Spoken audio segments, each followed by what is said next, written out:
Welcome back to What the Fertility. Today we have with us Jessica Hood, who has struggled with infertility for the last 3 years.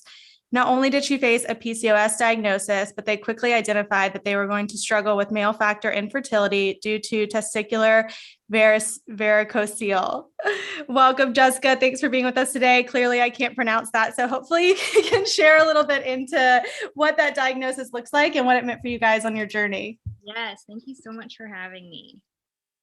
Absolutely. So I know you kind of shared with Amanda and I, and Amanda's not on today, but you shared with us that this all started in 2019. Is that correct? So yes. Are we almost at 4 years? 2019? Yeah, it'll be 4 years, I think officially. Hold on. Yeah. Like the end of this year will be 4 years, I think. Oh, goodness. So do you want to kind of take listeners back to the very beginning, and me too, because I don't know too much about your story? Yeah. So we got married in January of 2019. My husband's name is Dylan. And we had been together for about 5 years before we got married. And so we kind of had already discussed, like, we knew we wanted at least 2 or 3 children.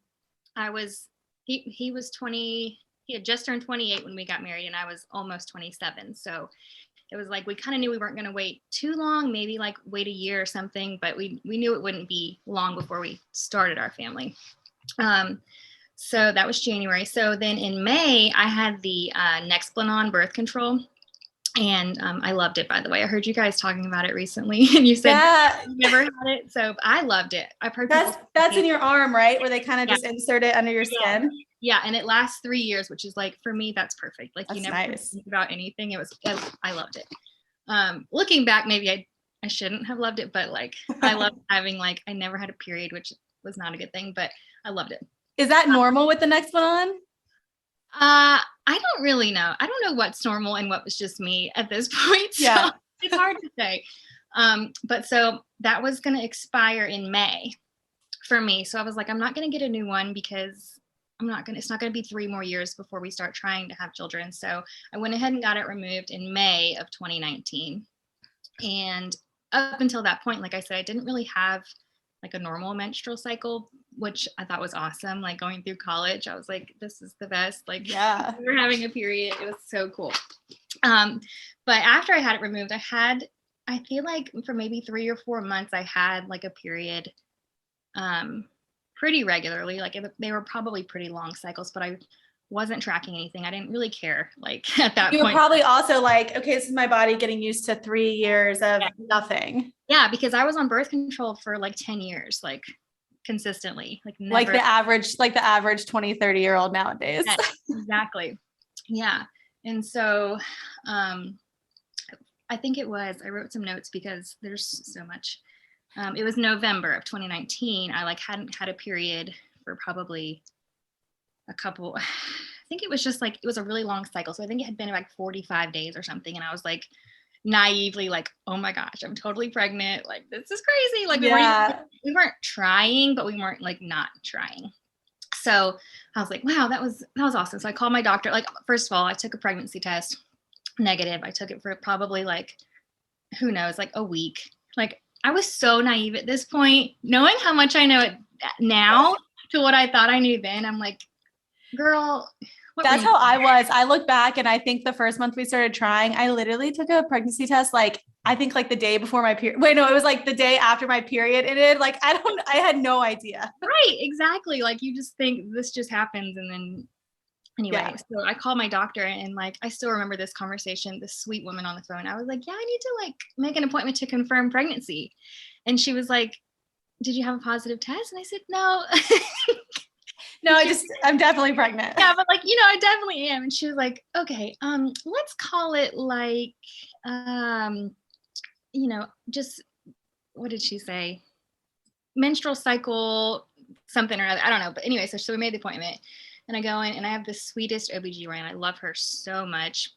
And we're talking, and she's like, okay, so, and I start telling her a little bit about how long my cycle had been. And she's like, okay, well, you're definitely not pregnant. And I was like, okay.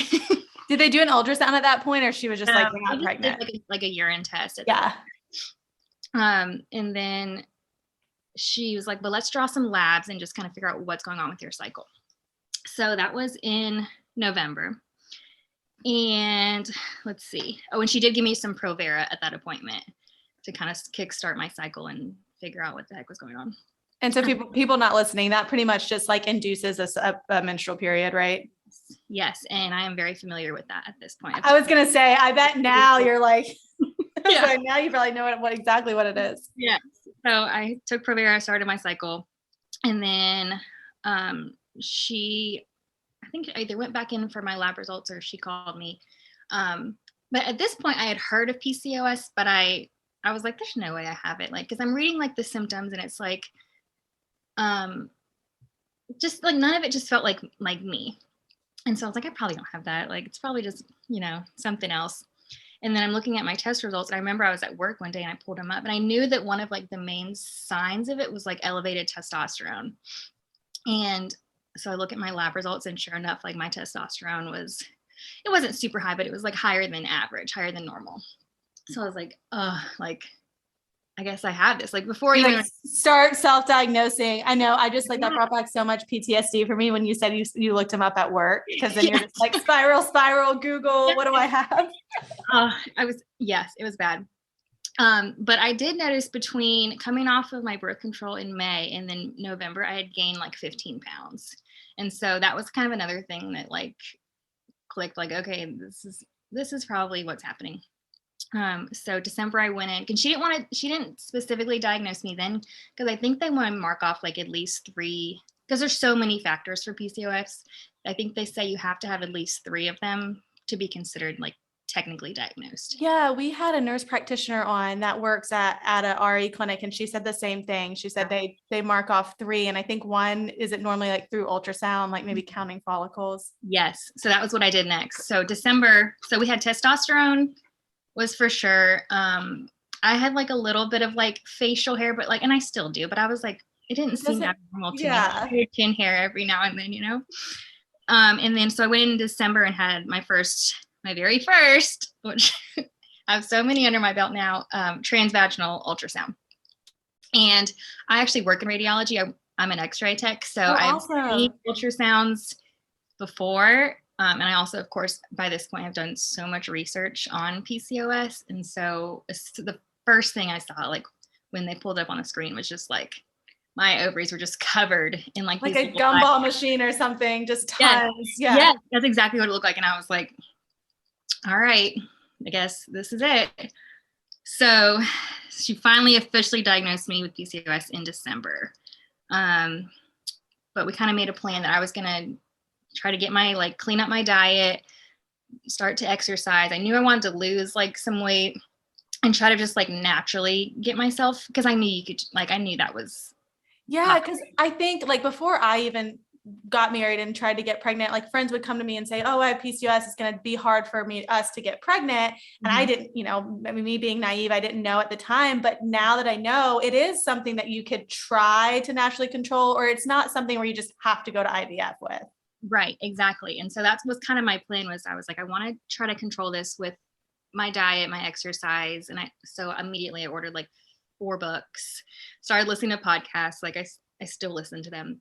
But I learned a lot by doing that. Like, and so much of what my body had like experienced over the last 6 months was like making sense to me now. I was like, okay, well, this is totally exactly what's happening. And I definitely have like the insulin resistance with the PCOS. That's what I wanted to ask you. So like, I'm assuming there's a specific diet that they suggest? So the way that I have kind of,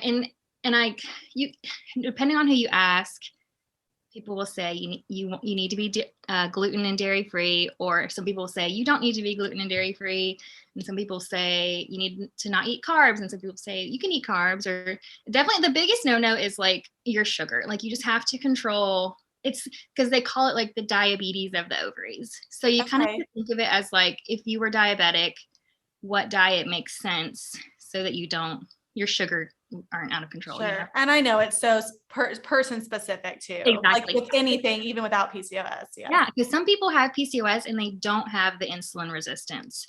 So like a lot of people have like what they call like a lean type of PCOS, where you're super thin and you have completely other different issues. I don't have that kind.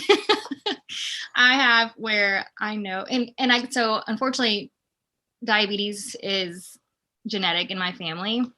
And so that was one of my main concerns right away I was like, this is already putting me at risk for diabetes. And I really don't want to have to do it. So immediately I was like, I don't think I cut out gluten and dairy right away. I think I was exercising, and they tell you to do like a low impact type exercise, not to do the high intensity stuff. Yeah. Well, like, stress. Yeah, clearly you're already like, okay, I'm going to tackle this, and this is something that I can fix. Let's move forward. I was so determined. I mean, I lost 20 pounds between December and June. Wow. Like I was so serious. Like I ate like chicken breast and avocado and everything. I was like, isn't it funny when the end goal is a baby, how like crazy serious you can get? Yes, because I would never like had a diet like that so strict in my life before ever. So, okay. So December we decided, because it hadn't been a year yet, you know, and they say, come back when it's been a year and you've been trying.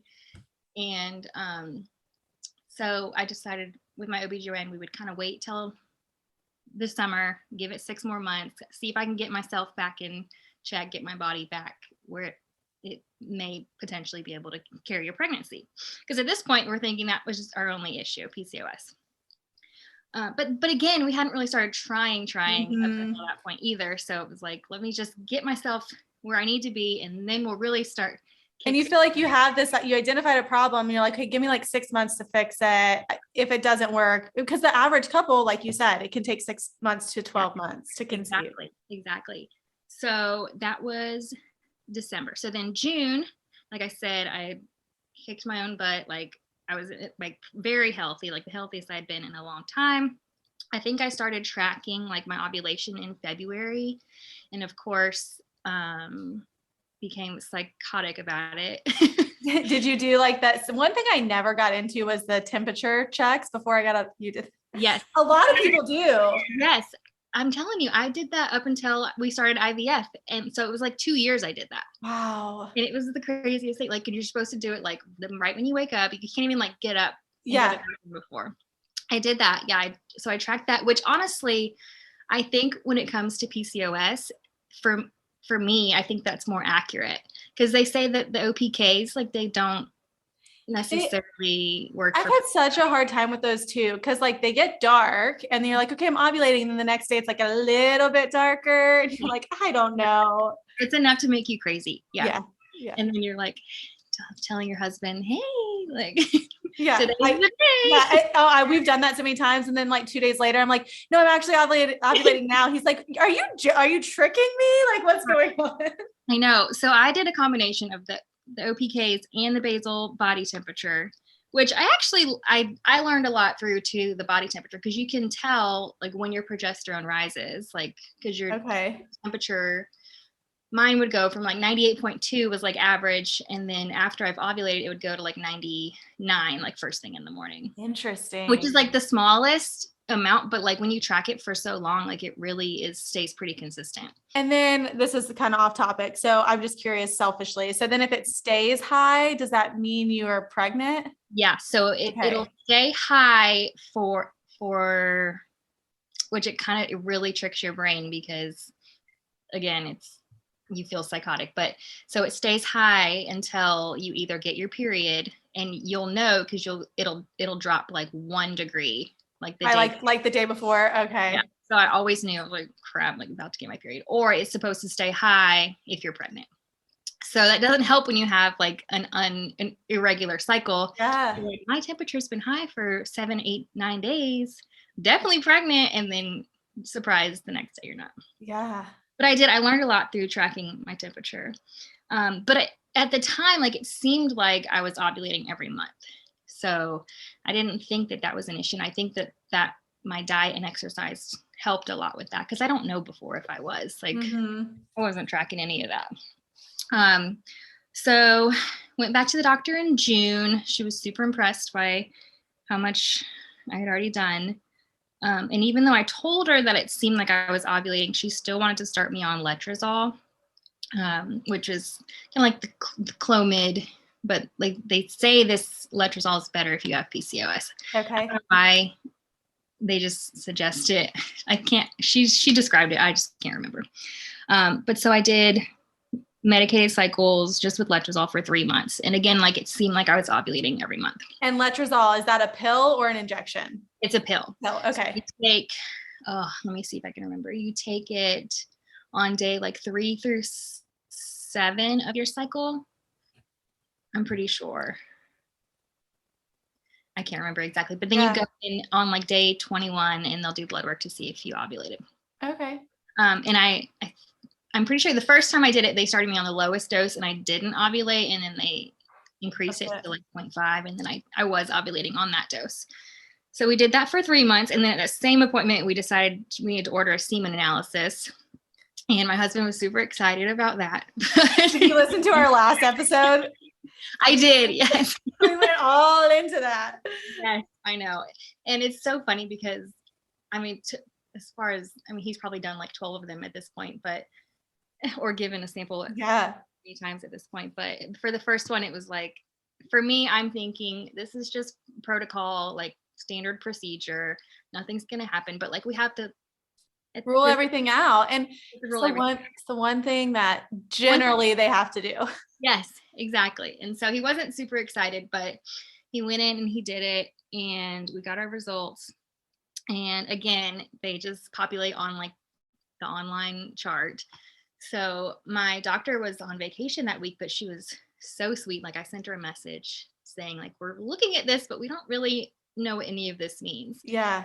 Even though she was on vacation, she called us from home and like sat us down and like explained everything and said that they didn't look great. And we knew that because it tells you like if something's too low or too high. Okay. We know exactly what it was saying. Yeah, because don't they do like 3 different categories, like morphology? I couldn't tell you. Yeah, mobility, motility, morphology, and then like general count. Yeah. And everything was low, like everything.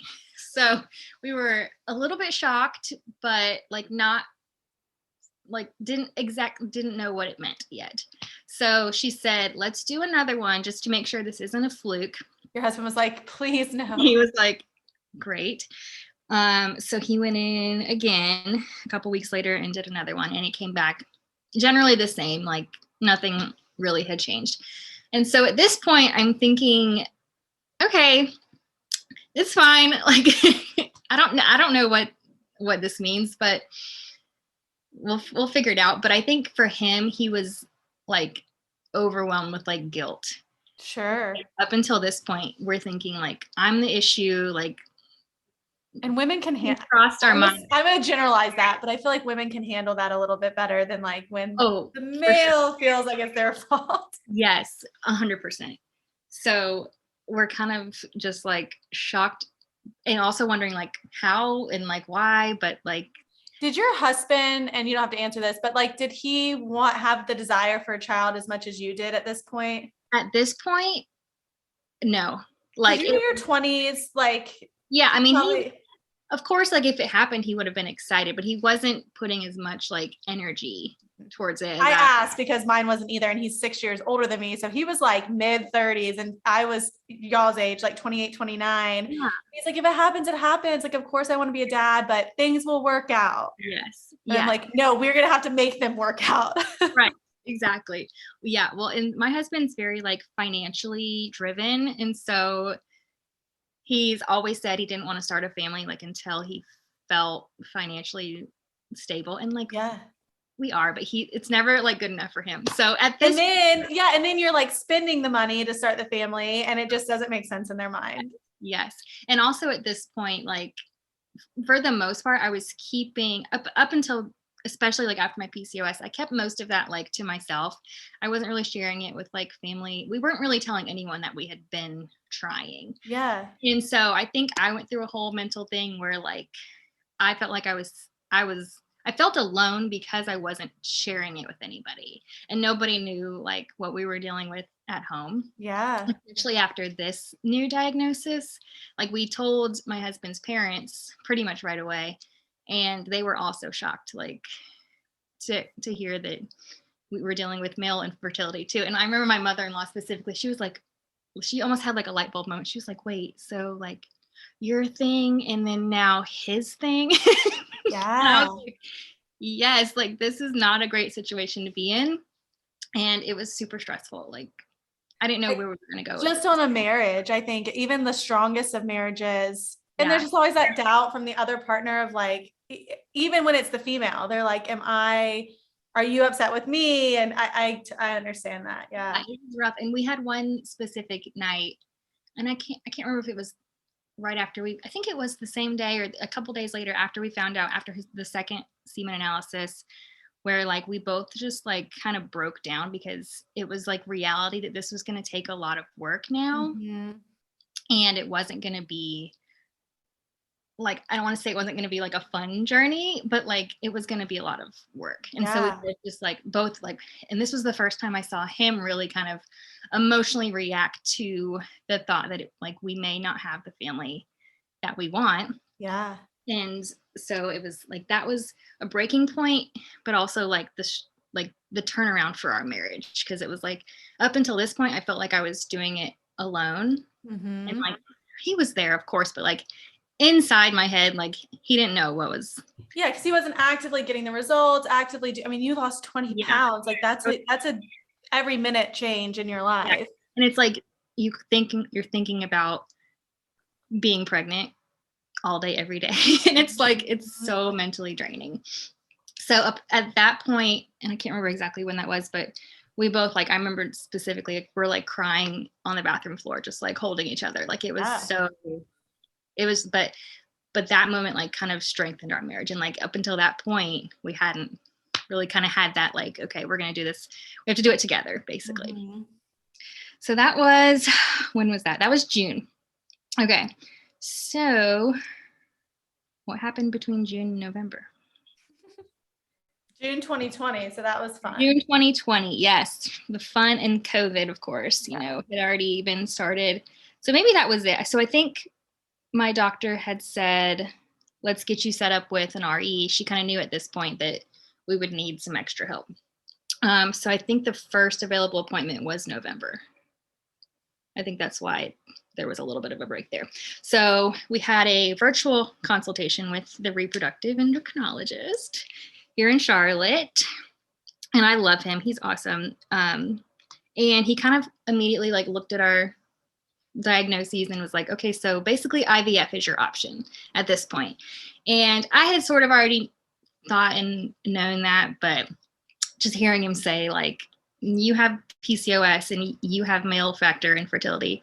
And just to give you an idea, and I hope he's okay with me sharing. I asked him yesterday if he was fine with me sharing some of this, but like a normal, and he said he was, a normal like semen panel should show sperm, like the count to be in like the tens of millions. Mm-hmm. And his was showing like tens of thousands. Okay. And then the ones that he did have were slowly moving or not moving at all, or just not doing what they should have been. So not looking good for us. But he said, so IVF is your option, but he still wanted my husband to meet with a urologist and just see if there was like a diagnosis for why he was having issues with his sperm. So like I went ahead and got all the blood paneling done for IVF. Like I was ready to start it. I was like, 2021 is going to be our year and let's do it. So, and then he had a urology appointment in December of 2020. So he went in and like he said, it was very simple. Like the doctor basically like immediately just diagnosed him with a physical exam and said he had like a medium-sized varicocele. Okay. But the way it was explained to us was that it's like varicose veins, like you get in your legs where they're just like enlarged and they can kind of cause pain and issues. But they're in your testicles. Mm-hmm. So they describe it as like a bag of worms. And what it does is it kind of blocks off what's that called? It prevents the sperm from getting from the testicles to where they need to go. Yeah. So, and then not only that, but it's like heating up the testicles so that they're like dying in there as well. Okay. And so he described it to us that way and said that there was a surgical procedure that could be done to improve it, but that it wasn't like guaranteed. Mhm. So I was like, he came home and told me that. I said, well, you're having surgery. I was going to say, any man that agrees to do that for his wife is a keeper. Yes, he was. And at first he was like, we need to discuss, what our options are. And I said, what do you mean? Like, I mean, that's huge. Like, again, I'm just going to generalize, but like women will just do it. We're like, egg retrieval, okay. Shots, okay. And then for a man to be faced with that, they're like, wait, what? Yeah. Yes, exactly. And I think at this point we had shared a little bit more with like some of our closer friends. And I just remember his friends like joking with him about having the surgery, but to me it wasn't funny. But yeah, I guess they just cope with humor. Yes, I do too. I really do. So he went in February 2021 and it was a really quick surgery. They just go in and I think they just cut the veins or they burn them or whatever they do. I don't know. But the doctor said he had 14, which I guess is a lot that they sounds like a lot. Yeah. But that they say after this surgery, there's like 3 to 6 months before you really can tell if it's going to work. Mm-hmm. So that was February. We decided let's wait the 3 to 6 months, just kind of keep doing what we're doing, seeing if anything happens. He went back in for another semen analysis. I think it was April or May. And there was a good bit of improvement. Gosh, the anxiety, I feel like just waiting to know if it worked. Yes, it was. Yeah, it was crazy. But then we kind of just decided at that point, like, let's just take the whole summer off. That'll give plenty of time to see if this is going to have done anything. Mm-hmm. So then we regrouped in September of 2021. Went back to the RE. He had another semen analysis. And I think it had improved to like, it was in like the lower millions, mm-hmm. which is still good. So I had another, like basically just had to start over with the RE because a year prior, I already had all this plan and then all this other stuff happened. So we had another consultation with him and I said, like I was all down for doing IVF, but if he thought the IUI would possibly work for us, that like we would want to try it. Sure. I mean, it's a significant cost difference. Cheaper and much less invasive. And so I said, I'd be willing to try it at least a few times. So he actually, like during the appointment, he pulled up his most recent semen analysis and he said, oh, okay. So, and like, he was like pleasantly surprised. He was like, wow, these actually improved like much more than I was expecting. So he was like, so I think the IUI could be an option. So I was like, okay, great. Like, seems easy enough. Let's do it. He's like, we could do one next month. And I was like, awesome. At this point, it's been over 2 years and like, it felt like we were just now like starting to do something. Seriously. Yeah. You guys had gone through so much. Up until this point, it was like discovery and like trying to fix things. And now you can like take some action. Now we can actually do something. Yeah. So it was exciting.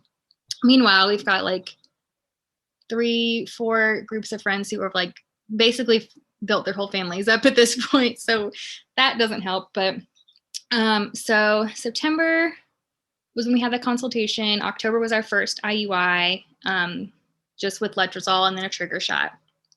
And those are, I mean, they're easy. Like you just have to take a couple hours out of the day and go in and hope for the best. But our first one failed. And then after that, I was like, I never had an HSG. So I know that like, we want to make sure that my fallopian tubes are open, like heaven forbid they're closed. And then that's just another thing we have to worry about. But I had never had one. And so I called the doctor and I said, I think before our next IUI, I want to have an HSG because otherwise we're doing all this for nothing. I'm just like listening to you advocate for yourself. Cause like the average person is like, how would I have even known to ask for an HSG? But you'll know when you're in it. Well, yes. And also, like I said, I work in radiology and this is the funny part because so the clinic I go to is at the hospital that I work for. And so they sent me to like the outpatient imaging, which I went through school there. And like, I used to work with some of the people who work there. So I show up to my appointment and it's like a PA that I used to work with. And oh my goodness. Like a tech that I used to work with. And I was like, hey guys. Hey guys, you ready for this? Yeah, it was, and they were so sweet. Like, honestly, like some people I think would think that was weird, but I didn't work there anymore. Like I Yeah. got a new job, but I was very comfortable because I knew them like personally. But luckily my tubes were open. Like the HSG was pretty quick and simple, which I feel bad saying that because I've heard some people say that theirs are just. I have two. Mine was, I mean, I took like an Advil or two before, and I thought it was like probably the simplest of all the stuff. But again, I've heard horror stories. I have two, and I've seen them because that's what I used to do in my job was like Yeah. help with HSGs. So it was fine. But it was just like another month that like we couldn't do anything because we had to do the HSG. So then December, we had our second IUI. It was on December 23rd, which I just recently listened to your guys' first podcast on Yeah. Friday. To it, That and was both like of you had Amanda's. December 23rd connection. So I was like, oh my gosh. But same thing, like I was like, this is obviously going to happen. Like it's a Christmas miracle. It's so cute. Oh. Yeah. So, but that one failed too. But at these, because when you do an IUI, did you ever have an IUI? I did not, because we could get pregnant, but we just couldn't keep them. That's right. That's right. Okay. So they give you this little piece of paper when you go in because your husband has to go in like 2 hours before, give a sample, they wash it, clean it and everything. And then they give you a piece of paper like right before to tell you how many sperm you have basically. Okay. And so for both of ours, the first two that we did, they were like, I can't remember exactly, but it was like between 2 and 3 million, which is good. They'll only do an IUI at my clinic if you have at least 1 million. Okay. It's still like a super small amount. Like sounds like a lot, but it's still, like I said, most men. Yeah.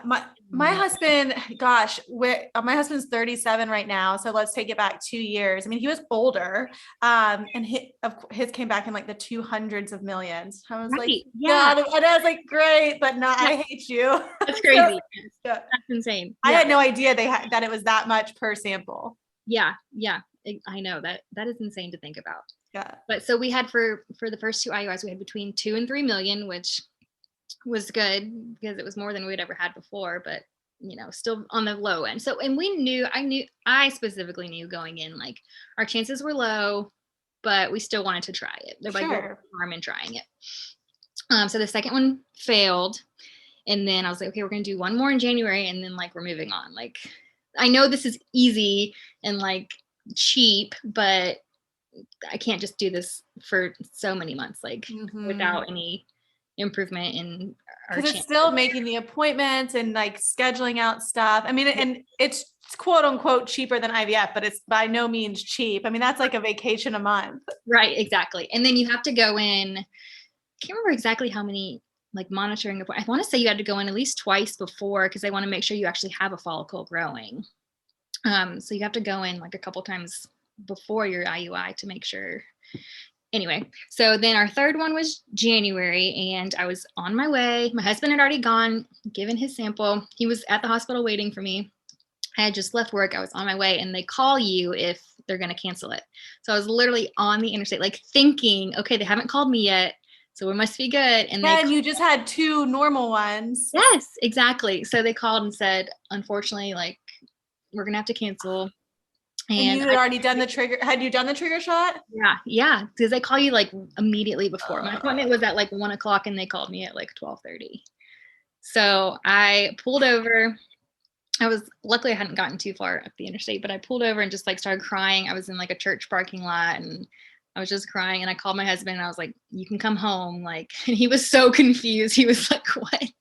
I was like, just come home. Like, I'll explain it when you get here. Like, I can't talk about it right now. Yeah. And I think for me at that point, it was like, I wasn't necessarily so upset because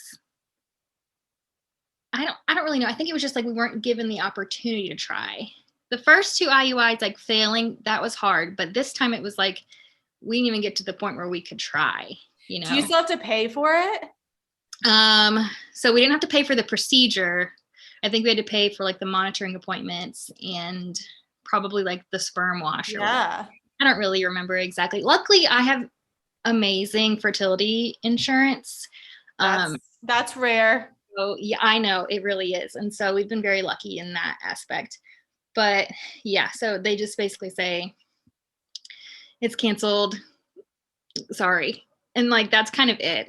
There's not really anything after that. And they didn't tell me exactly I knew it was because of the sperm, but they didn't give us the exact like number, but it had to have been under 1 million. And so you're kind of left with like, okay, I've triggered, which means like you're going to release all of these eggs. Yes. So they do say go home and still have intercourse, and maybe a miracle will happen. So yeah. Okay. So then February 2022. This year. Crazy. Yeah. So I turned 30 in February, and I was like, okay, well, like, it's been about 3 years now. I'm 30, and I guess we're going to do IVF. So we had another consultation, and my husband was leery about IVF, mostly because of the financial aspect. But when we like learned of all of our insurance coverage, like, he felt better after that. But we also were told because of the PCOS, we would probably have a pretty good chance of getting all of the embryos we needed, like, to create our whole family in just one cycle. Because technically, like, and tell me if I'm wrong, but because you had more eggs during a cycle, especially through IVF, they just have a higher number during the retrieval. Is that right? Yeah, girl. Wait till I get it. I know. I had one friend who actually, her husband, I don't even go into it, but she got like 40 some eggs. I was like, what the heck? And I was like, I think you have PCOS. Yes, exactly. And so we knew that. He was like, he said at that appointment, he expected to get at least 20 to 30 eggs from me. Wow. And retrieval. And I was like, okay, awesome. Like, that sounds great. Like, we want to do one cycle. Awesome. So that was February. I like went back in, did all the labs again. Went ahead and had the mock transfer, the saline sonogram. That was all easy. Like, I've had no issues with any of that.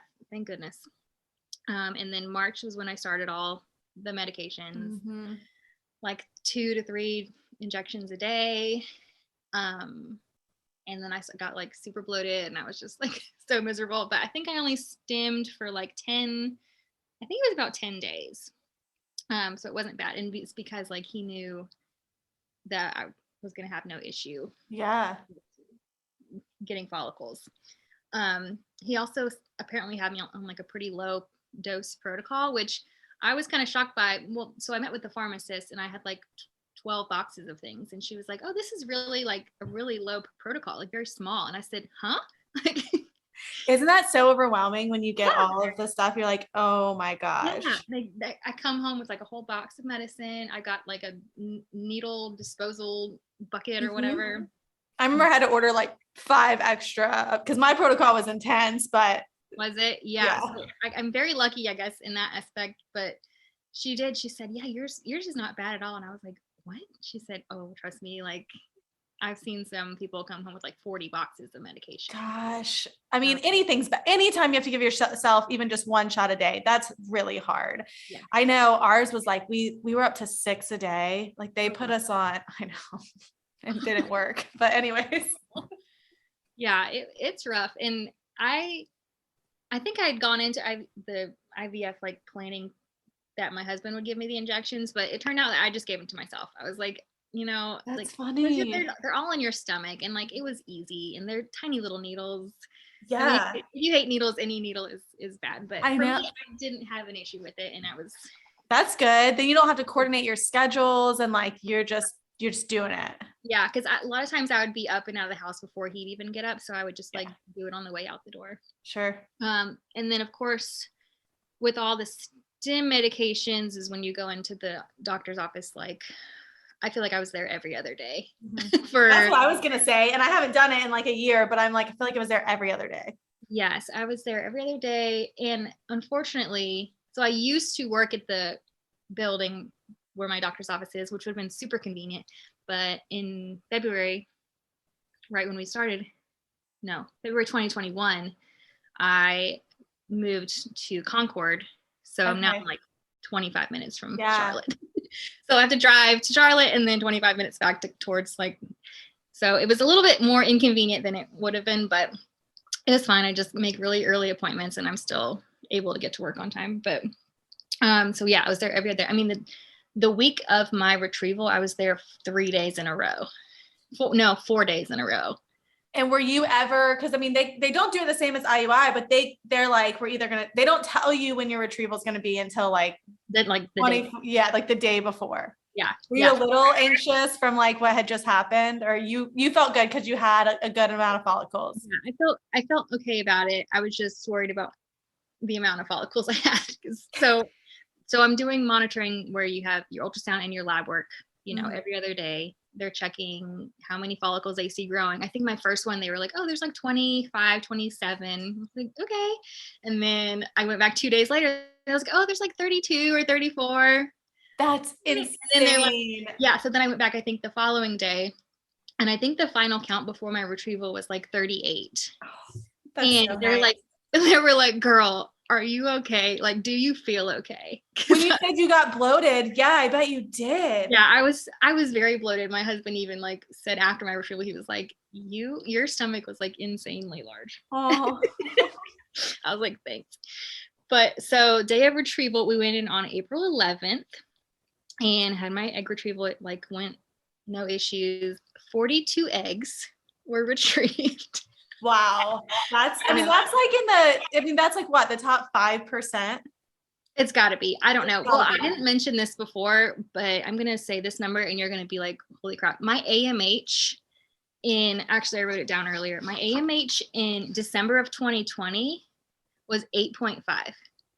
That's like a dream. I know. That's a dream. Well, at the time when I was told that, I was like, I didn't know what that meant, but sure.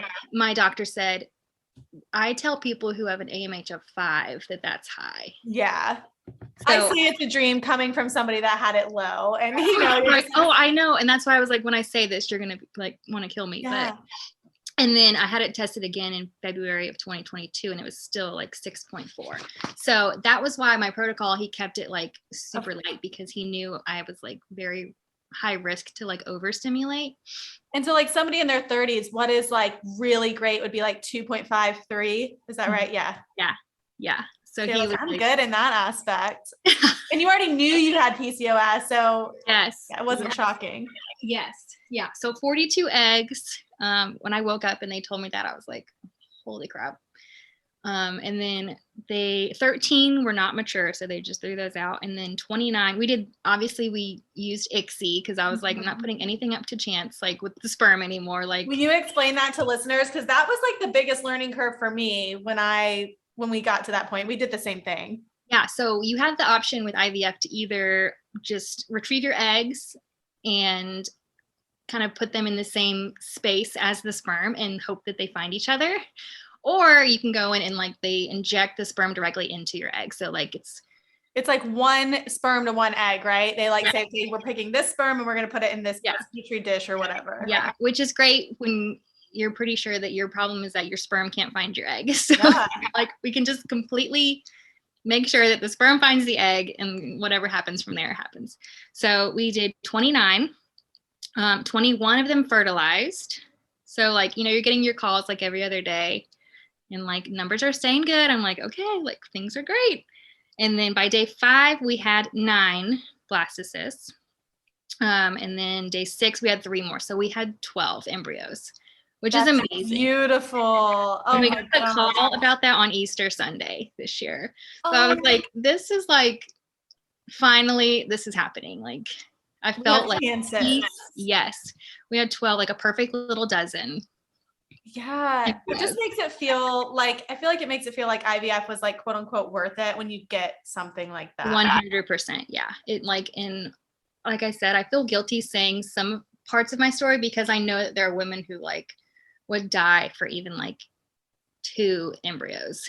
So like the fact that we got 12, I was like, okay, like we are going to be okay. So that was April. And then my doctor wanted me to wait because I was pretty high risk for developing OHSS, which is over hyperstimulation syndrome. And I had actually had a friend who had it and she said it was awful. So I took that whole week off of work after my egg retrieval. And like, I'm so glad I did because I was pretty sore. Like it's hard to describe how you feel after an egg retrieval, but I was just like uncomfortable for about like 3 or 4 days. I think that's the biggest thing when people would ask like, well, how did you feel? And I'm like, well, I got 9 eggs. Like it's so totally different than when somebody got 40 or even just 20, because it's your body, you are only carrying that much. Yes, exactly. So I think because my ovaries were the size of grapefruits at the time, and like they needed time to kind of shrink back down. So he wanted us to wait until the following month. And we already knew we were going to do a frozen transfer because of that. Like fresh transfer was never an option for us. So May 11th was our first embryo transfer. And our protocol for frozen transfer is pretty simple too. We just started on estrogen. I did the pills and the patches. Thank goodness, because I've heard so many things about the what's it called? I don't know. I did the pills. You did the pills. What is it? Oh, the suppository. Of estrogen?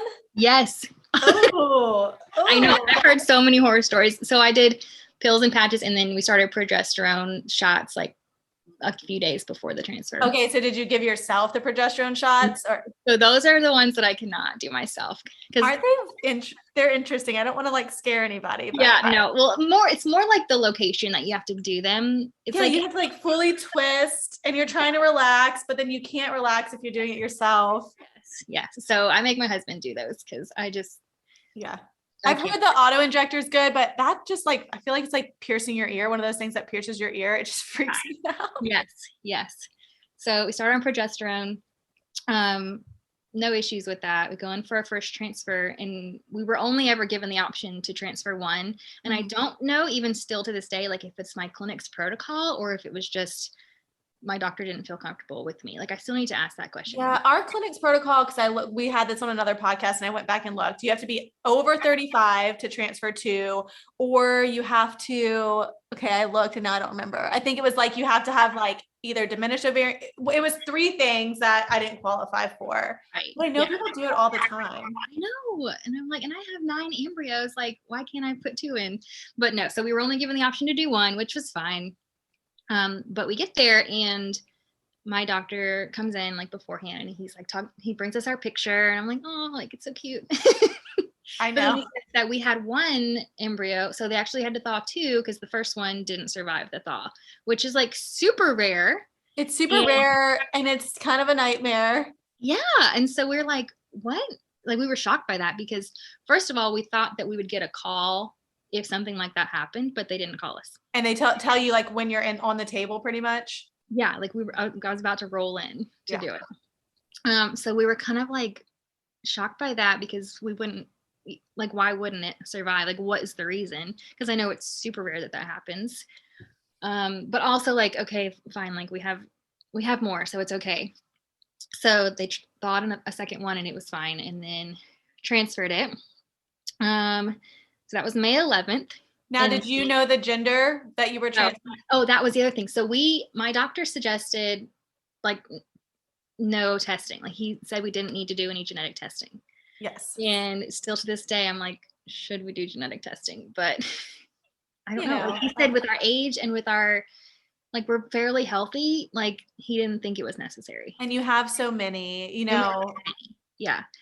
And so we didn't test anything. And I'm just like, going by the grace of God that like it's okay. Yeah. But I don't know. I really don't. Even still, I don't know. So I said, I'm gonna take a pregnancy test like before our beta because I'm crazy and like I don't want. I think the people that don't do it are crazy. You're right. I think my main reason was that my beta was gonna be like Friday morning. And then I would go to work, and then they would like call while I was at work. And you would see it at work again. Yeah. And I just wanted to know beforehand. Yeah. So I was like anxious all week. I felt like a little bit of cramping here and there, but like was trying not to psych myself up. So I took a pregnancy test on Wednesday, a week later. And up until this point, like I just stopped taking tests before this because I would like rather get my period than see a negative test. Yeah. And like, to tell me that I wasn't pregnant. So like I just stopped taking. So this is the first time I taken a pregnancy test in a long time. And I had the most anxiety about it. But like so I took a digital, and then I took like one of those just cheap, like Amazon ones, and I like tucked him away, and I went and got Dylan, and I was like, okay, we're going to open these like at the same time. And then I took a video because I said, if this is positive, like I'm going to want to keep it. Aww. And even if it's negative, like it might still be okay. But so he like didn't even give me the chance to like start the camera before he pulls out the positive test, and it says pregnant. Dang. So that's at least a beta of 25. Yeah. And then I pulled out the cheap one, and it was like super light, like very faint, but like it didn't matter because it was there. Yeah. Yeah. And so I'm like in total shock because this is the first time I've ever seen a positive pregnancy test ever. And you're like, well, okay, it was IVF. It's great. Yeah. I'm like, thank God, like this finally happened. Like, and I was like bawling for probably like 5 minutes, and he's just like, I think we were both in shock. Like I was in shock. So that was May 18th. I went in for my first beta on Friday, 2 days after that, and it was 50. Okay. And that's like alarmingly low in my opinion. I don't know.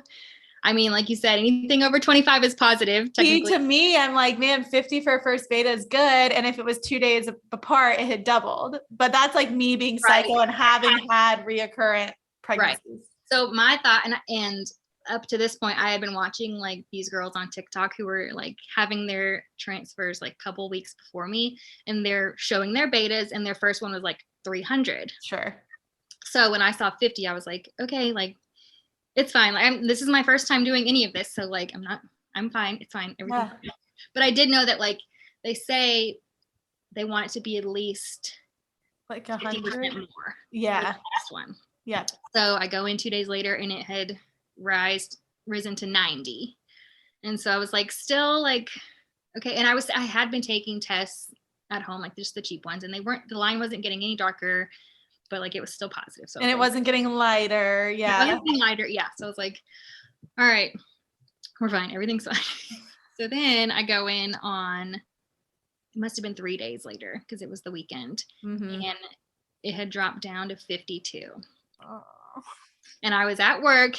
This is like why I hate going to work sometimes, but like I was at work. I knew it wasn't good. My husband and I would actually had the conversation over the weekend. We were like, we're kind of just like in that moment, we're just waiting for the other foot to drop because we haven't had like, yeah. And I feel like you have those conversations like 90%, like, okay, everything, like, I don't know, you have those conversations like, okay, I need to be prepared and I want to prepare my heart, but then deep down, you don't really think it's going to happen. Exactly. Yes, exactly. And that's kind of where we were at. We were like, it was like I was saying out loud, like I'm pregnant, but like I hadn't fully accepted yet, like that I was. So I, of course, like an idiot, like saw my results online and looked at it, and it was 52. And I was like, so I was in the middle of like working. So it was like 10:30 that morning. I was like, just hold it together for like an hour, and then you can go home after that. Yeah. So usually the nurse would call me with my beta results around like 10:30, 11, and she didn't call me at that time. And I had heard on a podcast, I don't remember if it was yours or another one, but someone had said that normally if it's like good news, they'll call you earlier in the day and they save the bad news for later. Yeah, that happened to me every time. I was like, I know it's back. I know that you have it. Just call me. Right. Yes. So she called me at like 11:30. And she's like, did you get to look at your results? And I'm like, yes. And at this point, like I'm crying, like back in my office, like hiding from everybody. Like there was only one person in my office who knew that I was pregnant. And I'm thankful that she knew because like she was there like when I needed someone. So I was like just losing it on the phone. I feel so bad for those nurses who have to call like these emotional women and like, I know. They just give them bad news all day long, and then all they can say is like, I'm so sorry. I know. So I'm like bawling, and she's like, I'm so sorry. And I'm like, it's okay. Like, what can you do? So I left work. I went home. I texted my husband, like because he knew we were waiting for these results. Like I told him before that I wasn't like super confident in the pregnancy, and like I was just worried. And so he texted me. He's like, did you get your results yet? And then finally I texted him. He works, I think he was working from home that day. And he was like in a meeting. I texted him and told him, and he was like, he said he literally like was in his meeting and he just like closed out and left. Yeah. So I got home and we both just like cried on the couch for the whole day. And it was really, really rough. And unfortunately, like that same time, I had 3 of my very best friends, like closest friends, announce their pregnancies to me. Like, that's so hard. One was like the week before our transfer, one was the week of our transfer, and then one was 2 days after we found out that we lost the pregnancy. That's so hard. It was like that's been the hardest part. And like one of them is like my next door neighbor, and I love her so much, but I'm like, to see her all the time too. Watching her, yes, I see her all the time. I'm like watching her like get her nursery ready and like ordering things for a baby, and I'm like, it's really hard. So, and it's hard to not be triggered by that because you still love these people, but like you have to protect your heart. Completely. Absolutely. Like we're just now having our baby shower next weekend. And like, when I even sent the invites, I specifically like, was like, please, I would rather you not come. Yeah. And it would make me happier for you not to come, knowing that if you were going to come, it was going to hurt. And I had several of my really close friends say no. And thankfully I've been through it, so I get it. I did the same thing. Like I couldn't go. Yeah. And it's also so hard being that person that like people know you're struggling and they know what you're going through. And it's like they think about you when they know they have to tell you that they're pregnant, but like you know that you're the person that like they don't really want to tell. 100%. Yeah. And it's like, it's so hard because like, obviously like, don't keep that from me, but like, I don't know. It's just, especially after like having a failed or a chemical pregnancy, it's like, it's been even harder. I agree. Yeah, I agree. Like, so after that, I took myself like off of social media for like 2 weeks. I kind of just like, I don't really know. I was in a really bad spot. Like, I don't know. I mean, it was hard. It was really hard. And I didn't really like talk to a whole lot of people. Like I told my mom right away. And she was obviously very disappointed, but the sad thing was, so that was like May 22nd. And then that weekend was Memorial Day. And we had planned on all of our parents like coming over, and I of course like already ordered everything to tell people. I mean, I only had I was pregnant for a week. Girl, I did the same thing. Like I was like ready to tell everyone, like it was finally happening. And then, 3 days before I couldn't. So that really, really, really sucked. So that was May of this year.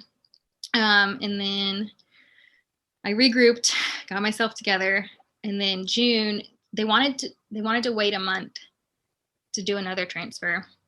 So I went in June and just had like a saline sonogram. They wanted to make sure that there was no cysts or polyps or anything like left in the uterus before another transfer. And there wasn't, everything looked fine.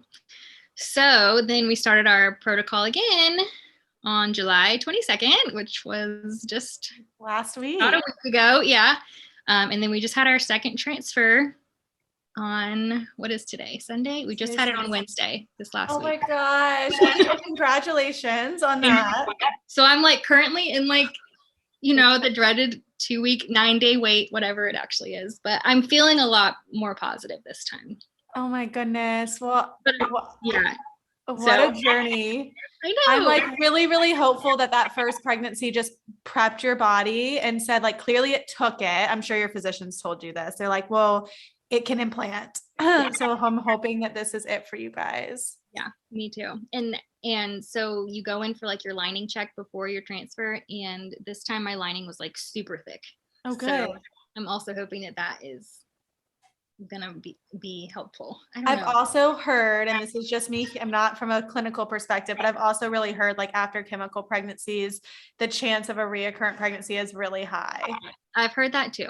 So I'm so hopeful for you guys. I know we follow you on Instagram, so I'm sure you won't share immediately, but we'll check in, or you reach out to us if you feel comfortable. Definitely will. Yeah.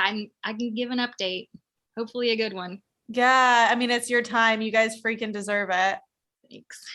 Yep. Oh, well, thanks for sharing all that. Is there anything else? I mean, I feel like that was like, we should have like recorded next weekend. Not like you had been ready. Cause when you said you had, the miscarriage in May, I'm like, that was just 2 months ago. No. Yeah. No, I'm glad we did it now. Yeah. Cause I think if we had waited, I wouldn't have either wanted to say anything if it was positive, or like been absolutely and ready to say it if it was negative. So Yeah. like where I'm at now, like it feels okay. Perfect. Good. Was there anything else you want to share with listeners? This was super, super informative. I think, especially talking about male factor infertility and just like your husband's feelings. I don't think we've gone into that at all. Yeah, I think, well, I mean, I feel like so many people talk about how to advocate for yourself in the beginning, because it's so normal for a doctor to say, oh, wait a year and come back. And that's something that I think needs to change in healthcare in general. But I think it's also important to just go ahead and get both of you like checked out in the beginning. It'll save you so much stress and heartache and time. And like in the infertility world, for some reason, we're like all attached to time, and we think that we're just wasting time all the time. Yeah. But just go ahead and like do it all in the beginning. Like your husband's gonna hate it, but just get it out of the way, and that way you know. Absolutely. And they're going to do it. They're going to end up doing it anyways. So Exactly. Go for it. Yeah. Exactly. Awesome. Well, thanks so much, Jessica. We are praying for you, hoping for you. I can't wait to hear some sort of update.